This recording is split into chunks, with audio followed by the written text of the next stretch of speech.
La construcción de la línea de Traillén.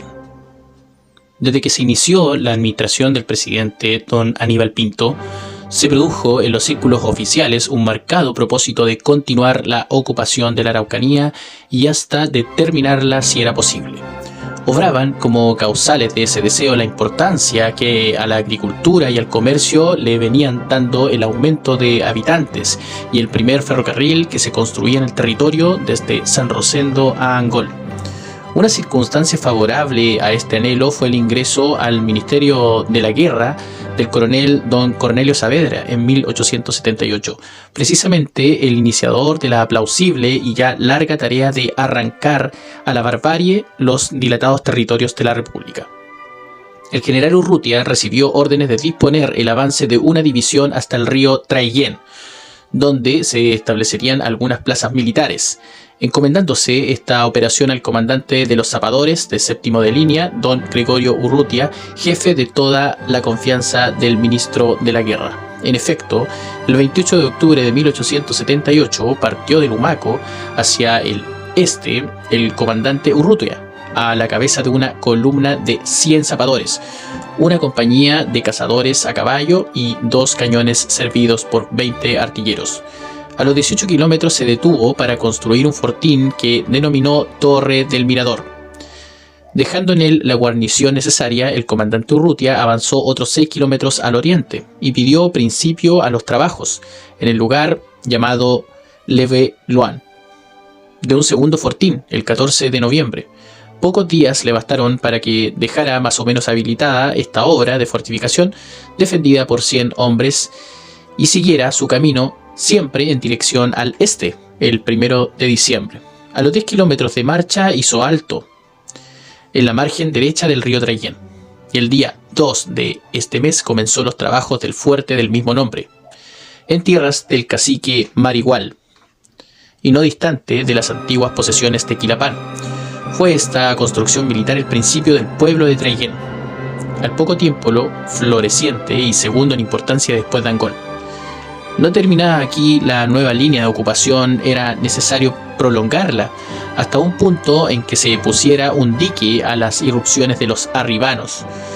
Con este fin el comandante de los zapadores se adelantó 16 kilómetros al este y el 2 de febrero principió a establecer el fuerte de Adencul sobre la ribera norte del Traillén, en los dominios del célebre Manguil. Habíase verificado este avance sin efusión de sangre, sin estrépito y con el asentimiento tácito de los más bravos araucanos. El comandante Urrutia había desplegado en el desempeño de su comisión mucho tino para manejarse con los indios, talento en la ejecución de los detalles y actividad para construir en breve espacio las fortificaciones, los puentes, los caminos y un telégrafo que las iba uniendo entre sí y con el resto de la República. La lentitud en la acción podía haber hecho fracasar la empresa. La línea de Traillén tenía una importancia capital para las futuras operaciones de la Araucanía.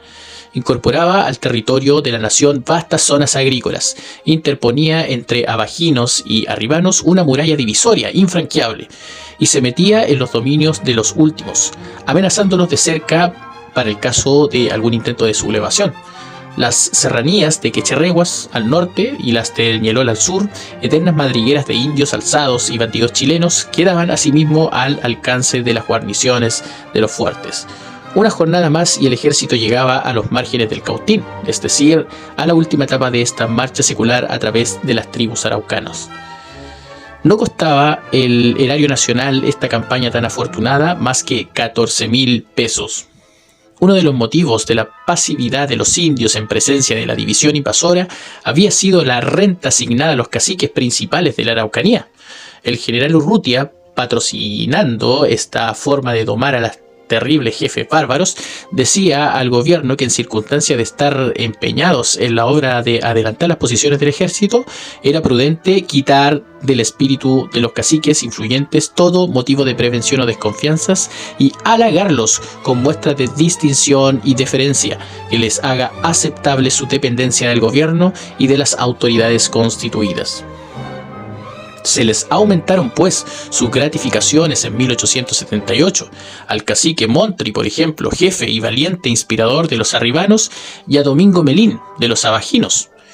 Coñoepán y Payal, de los lados de Cholchol, se manifestaron recelosos de este aumento y solicitaron otro tanto para ellos. Hubo que aumentarles su asignación de 10 pesos a 12. Si en el periodo de paz en que gobernó la frontera el general Urrutia no hubo actividad militar, en cambio fue de diligente organización administrativa. La Comisión de Ingenieros continuaba con toda prontitud sus trabajos de mensura, no solo en la alta frontera, sino también en la baja. En febrero de 1874 se trasladó a Lebu a medir e hijuelar una superficie de más de 600.000 hectáreas de terreno montañoso. Siendo larga y difícil esta labor, de 10 años por lo menos, la comisión la interrumpió cuando sobrevinieron las primeras lluvias. El jefe de ella propuso al gobierno la medida de que se renovara anualmente y se trasladó a Santiago a dar cuenta de los pormenores de su cometido y de la manera de salvar los inconvenientes que se presentaban. A principios de 1875 la Comisión de Ingenieros tenía concluido su trabajo de división de lotes en terrenos de las zonas de Mayeco, de Curaco, a 10 kilómetros al este de Coyipulli, y Rucapillén, un poco al noroeste de Angol. El ingeniero jefe, partidario de los remates y no de los arriendos, proponía al Ministerio del Ramo estos puntos capitales para la regular y expedita subasta que debía verificarse pronto. Fijar el límite oriental de los terrenos que entrarían en remate en una línea trazada a 20 kilómetros al este de la que sirvió para el remate anterior. Acordar el día 15 de marzo de 1875 para el remate.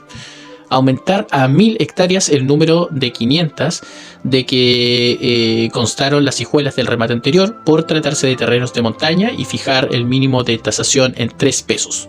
En julio de 1875 se verificó en Santiago el segundo remate de tierras fiscales, subastándose 53.817 hectáreas de Rucapillán, un poco al noroeste de Angol, y de las montañas de Curaco, a 10 kilómetros al este de Coyipulli, que produjeron 326.153 pesos. En mayo de 1878 tuvo lugar el tercer remate de terrenos al sur del Mayeco, de Chihuahue, Los Sauces, Purén, Lumaco y de las montañas de Curaco, de 77.776 hectáreas, que dieron un valor de 339.067 pesos.